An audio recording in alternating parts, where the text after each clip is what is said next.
మరి అంచెలంచెలుగా ఎదిగి 2 సార్లు కార్పొరేటర్గా 3 సార్లు శాసనసభ్యునిగా ఈ ప్రాంత ప్రజల అభిమానం చూరగొనడమే కాకుండా మరి కార్యకర్తలు మీ అందరి సహకారంతో మరి గతంలో హెచ్ఎండిఏ చైర్మన్గా కేసీఆర్ గారి నాయకత్వంలో మూసీ రివర్ చైర్మన్గా కూడా వారు పనిచేసినటువంటి చరిత్ర.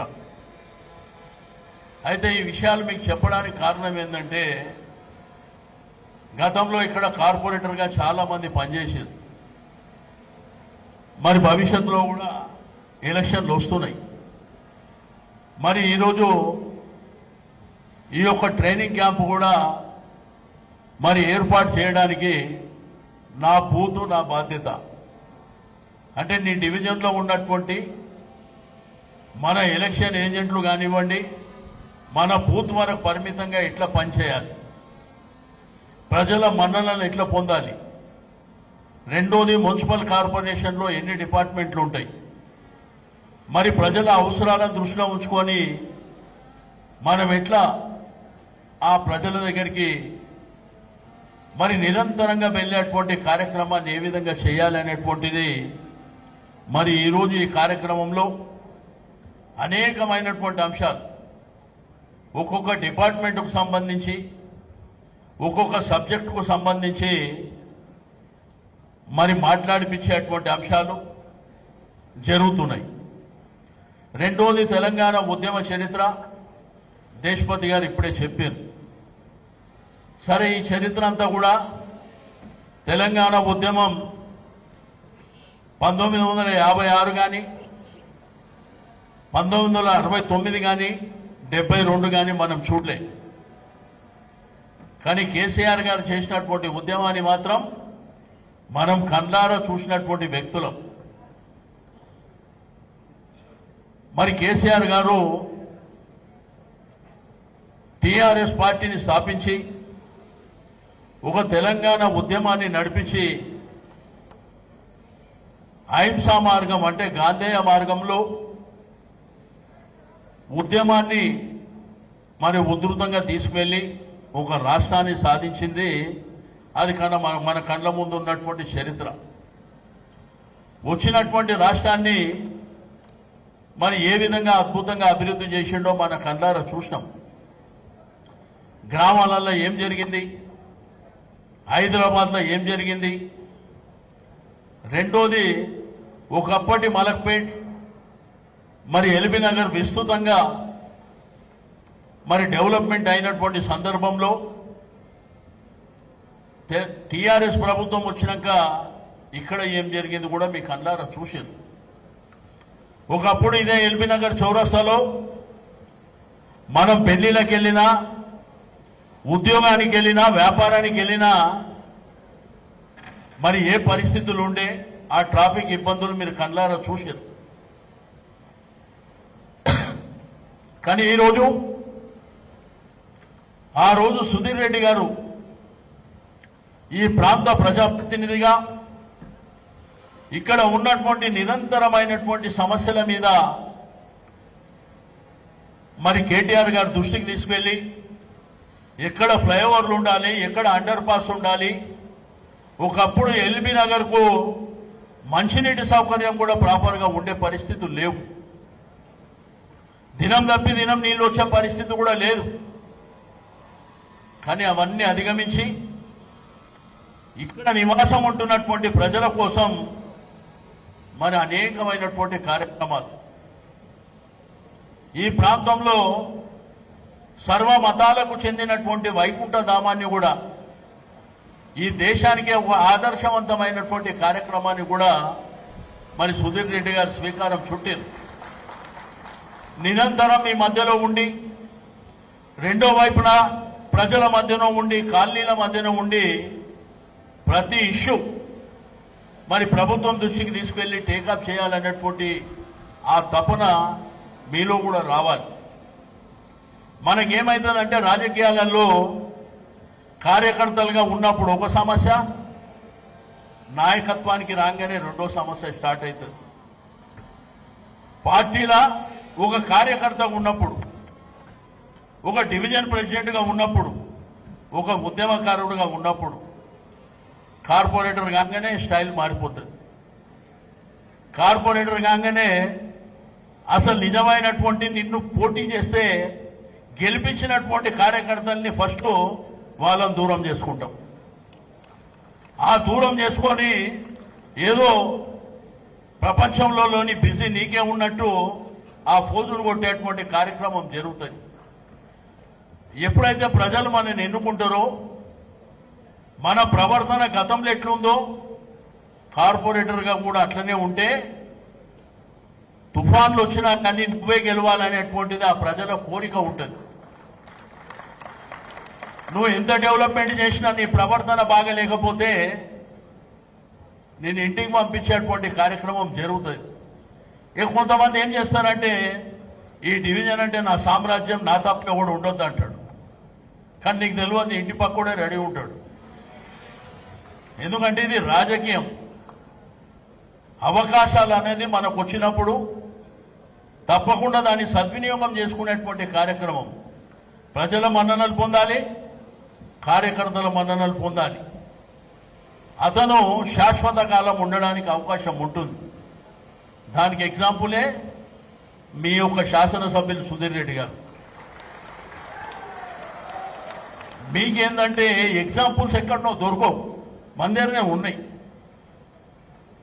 ఒకప్పుడు ఈ యొక్క మలక్పేట ప్రాంతంలో ఇంద్రసేనారెడ్డి అంటే పెద్ద ఫేమస్ నాయకుడు ఆ రోజుల్లో. మీకు అందరికీ తెలుసు, మీరు చిన్నగా ఉంటారు, నేను కూడా చిన్నగా ఉన్నప్పుడు.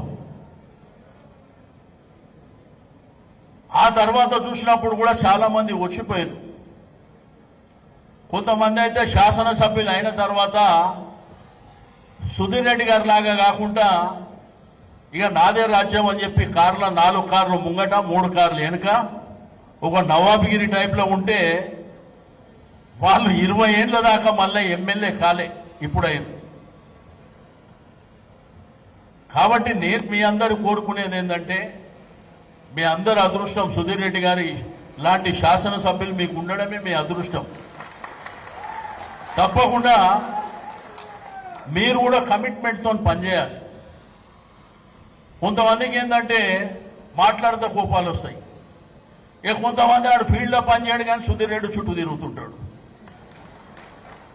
ఫీల్డ్లో ఏముండదు, ఫీల్డ్ ఉన్నోడేమో బాగుంటాడు, టికెట్ దగ్గరకు వచ్చినప్పుడు వీడు చిల్లలు పడతాడు. తన ప్రాబ్లం ఏంది, మరి వీనికి ఇవ్వాలన్నా వీనికి ఇవ్వాలన్నా. అట్లా కాకుండా ఏంటంటే ఎవరి పని వాళ్ళు చేయాలి. ప్రజల మధ్యలో ఉన్నటువంటి వాళ్ళు ప్రజల్లోనే పనిచేయాలి. ఫస్ట్ మున్సిపల్కు సంబంధించి ఏ డిపార్ట్మెంట్కు సంబంధించి వాళ్ళకు ఒకటి మన పార్టీ ఏదైతే లెటర్ యాడ్ ఉంటుందో లేదంటే సుధీర్ రెడ్డి గారి లెటర్ యాడ్ ఉంటుందో ఆ ఇష్యూస్ మీద ఆ డిపార్ట్మెంట్లను కలిసేటువంటి కార్యక్రమం చేయాలి. ఇప్పుడు ఒక ఏరియాలో డ్రైనేజీ ప్రాబ్లం ఉంది, నువ్వు ఆ బస్ స్టోర్లను అందరినీ తీసుకుపోయి ఫస్ట్ సుధీర్ రెడ్డి గారి దగ్గర తీసుకుపోవాలి. ఆ తర్వాత ఆయన లెటర్ ఇచ్చిన తర్వాత వాళ్ళని ఎంబడి తీసుకుపోయి డిపార్ట్మెంట్ని కలవాలి. ఒకవేళ ఆ పని జరిగిందనుకో నువ్వే అక్కడ శాశ్వతంగా నీ పేరే గుర్తుపెట్టుకుంటావు. టీఆర్ఎస్ పార్టీ నుంచి నాయకుడు వచ్చి మాకు పని చేయించింది అంటాడు, సుధీర్ రెడ్డి గారి పేరు తర్వాత చెప్తాడు. అటువంటి కార్యక్రమాలను మనం చేసుకోవాల్సినటువంటి అవసరం ఉంది. ఈరోజు మన పార్టీకి వస్తే మామూలు పార్టీ కాదు, ఒక రాష్ట్రాన్ని సాధించినటువంటి పార్టీ తెలంగాణ భారత రాష్ట్ర సమితి. ఈరోజు భారతదేశ చిత్రపటంలో తెలంగాణ రాష్ట్రం ఉన్నదంటే శాశ్వతంగా నీకు ఇంకా 100 ఏళ్ళు దాటినా కానీ కేసీఆర్ గారి పేరు చిరస్థాయిగా ఉండేటువంటి పార్టీ. మరి వాళ్ళలీలలాగా వచ్చిపోయే పార్టీ కాదు. కొట్లాడి సాధించినటువంటి తెలంగాణ రాష్ట్రాన్ని సాధించినటువంటి పార్టీ. కేసీఆర్ గారిని ఎన్ని అద్భుతాలు చేశారు మీరు అందరూ చూశారు. ఆయన వినూత్నమైనటువంటి కార్యక్రమాలు చేశాడు.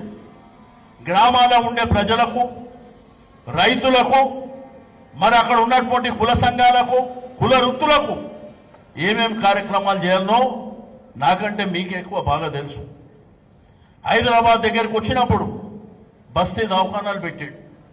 పేదవాళ్ళ ఆరోగ్య సమస్యలను దృష్టిలో ఉంచుకొని మీరు హాస్పిటల్కు అంతంత దూరం వెళ్ళే అవసరం లేదని మన బస్తీలోనే ఒక హాస్పిటల్ పెట్టినటువంటిది.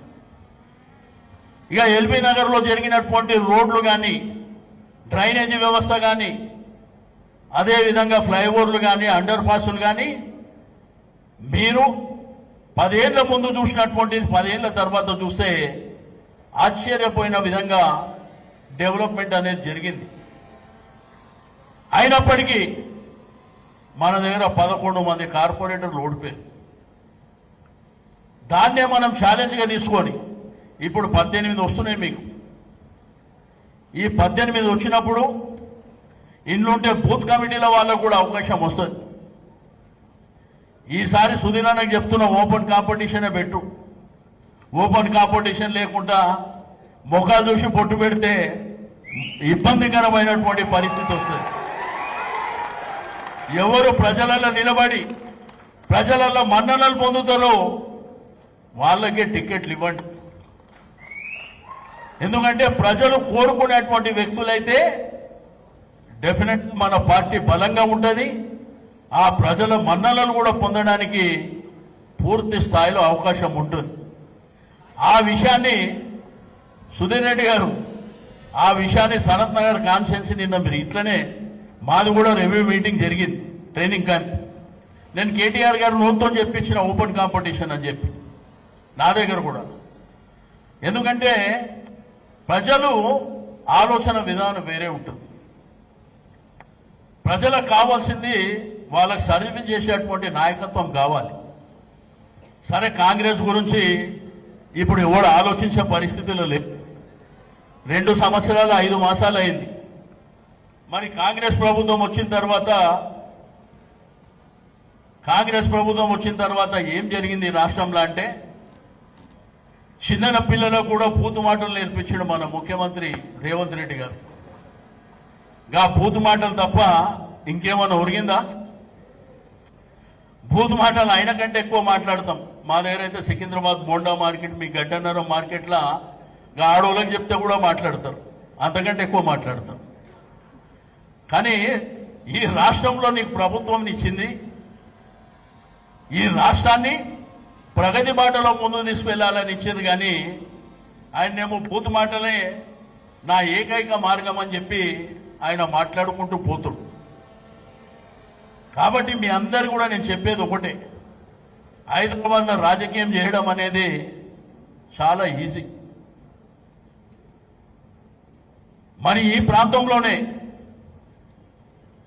మీ అందరు కూడా నేను, ఎందుకంటే నాకు కూడా చాలా పరిచయాలు ఉన్నటువంటి కాన్స్టిట్యున్సీ కాబట్టి నేను కూడా ఇక్కడనే ఒక 6 నెలలు నివాసం ఉన్నటువంటి ప్రాంతం కాబట్టి నాకు అందరితో చాలా పరిచయాలు ఉన్నాయి. చూసినాం ఇక్కడ రాజకీయ పరిస్థితి.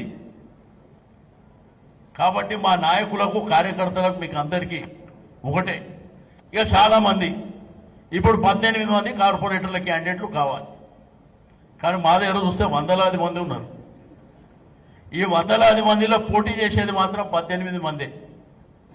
చాలా మంది అనుకునేది ఏంటంటే టీఆర్ఎస్ ప్రభుత్వం వచ్చినాక నాకేమిచ్చింది, టీఆర్ఎస్ ప్రభుత్వం వచ్చిన తర్వాత నేను కార్యకర్తలాగానే ఉన్నా కదా అనేటువంటిది. కానీ టీఆర్ఎస్ వచ్చినాక సమాజంలో అద్భుతమైనటువంటి గుర్తింపు నీకు ఇచ్చింది. నీ యొక్క డివిజన్లో కానీ నీ బస్తీలో కానీ ఎవరన్నా సమస్య ఉంటే నీ దగ్గరికే వస్తుండంటే అంతకంటే ఈ కార్పొరేటర్, ఎమ్మెల్యే, మంత్రి పదవులు ఏం గొప్ప కావు అని చెప్పి కార్యకర్తలు గుర్తుపెట్టుకోవాలని చెప్పి నేను ఈ సందర్భంగా తెలియజేస్తా ఉన్నాను. రాజకీయాలలో ఎట్లుంటుందంటే మనము దేవుళ్ళ దగ్గరికి వెళ్ళినప్పుడు, పక్క రాష్ట్రాలకు వెళ్ళినప్పుడు అక్కడ కూడా పరిచయాలు ఉంటాయి. నువ్వు ఏ పార్టీలో ఉన్నావు కానీ, లేకపోతే మనం మాట్లాడేటప్పుడు చెప్తాం నేను టీఆర్ఎస్ బీఆర్ఎస్ అని. కానీ వాళ్ళు ఎంతో సంతోషపడతారంటే అరే మీ నాయకుడు గొప్ప నాయకుడు కదా అనే విధంగా. అదే మనకు పెద్ద పదవి. సుధీర్ రెడ్డి గారు ఒక కార్యకర్తని పేరు పెట్టి పిలిస్తే అదే మన గొప్ప పదవి అనేటువంటిది కూడా మనం గుర్తుపెట్టుకోవాలని చెప్పి నేను ఈ సందర్భంగా తెలియజేస్తా ఉన్నాను. కాబట్టి ఇప్పుడు ఒక వినూత్నమైనటువంటి కార్యక్రమం మనకు వస్తుంది. ఒకటేమో మెంబర్షిప్ ఉంది, వచ్చే నెల 1వ తేదీ నుంచి మెంబర్షిప్ కార్యక్రమం ఉంటుంది. రెండోది ఈ ఎస్ఐఆర్ గురించి మరి సుదీర్ఘ సబ్జెక్టు కాబట్టి ఆ ఎస్ఐఆర్ కూడా మొన్నటిదాకా మీరు కూడా అందులో భాగస్వామ్యమైనరు. దాంట్లో అధికారులు సరిగ్గా లేరు. వాళ్ళ అంగన్వాడీస్ని కానీ మరి అదేవిధంగా స్వీప్